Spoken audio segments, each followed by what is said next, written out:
Welcome to Reston's African American Legacy Series.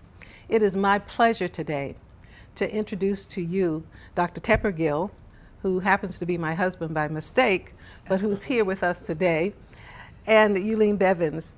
And we're going to share with you some discussion about two people who have done so much for Reston's community. Two people whose names stand in many people's minds as the representative of what African Americans have done in this community. They are Thelma Calvert and Dr. Roosevelt Calvert. They will not be able to be with us today, but they will be here at another time. But we thought we didn't want this time to go by without talking about the contributions they've made to this community.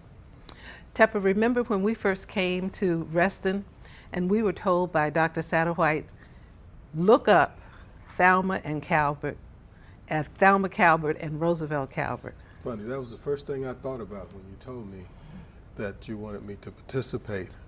I remember when we met them, it was like Old Home Week. They just welcomed us into their home, and we just had a good time. In fact, they reminded me of people I felt like I've known them all my life from that day on, and we've been very close from them.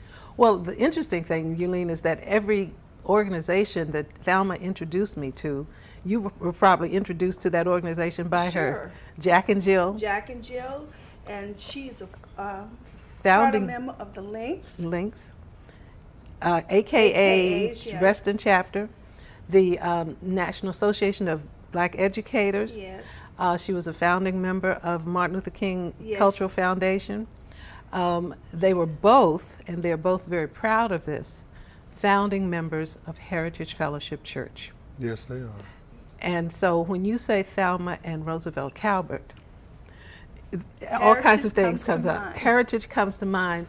And also the summer luncheon. Oh, yeah, that's the one where I met Thelma about 25 years ago. I got to share this with you. And she said, she walked up in the grocery store. She said, what is your name? I proceeded to tell her my name. She said, I want you to come to my luncheon. I said, what? And she told me where she lived. And when I got home, I called my friend. I said, I met this lady by the name of Thelma Calvert. And she told me to come to her luncheon. She said, you got to go. She told me it was at noon. She said, you better get there before noon, because if you don't get there before noon, you won't get a standing space. So we got that 11:15, and the two of us, we barely got a place to stand, but we made it. And it was so much fun. She had this huge salad bowl.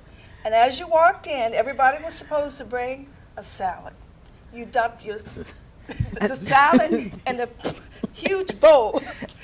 And nobody ever got sick of food poisoning, but it's a wonder. And the men couldn't come. Yeah, men couldn't come. That's why I remembered it.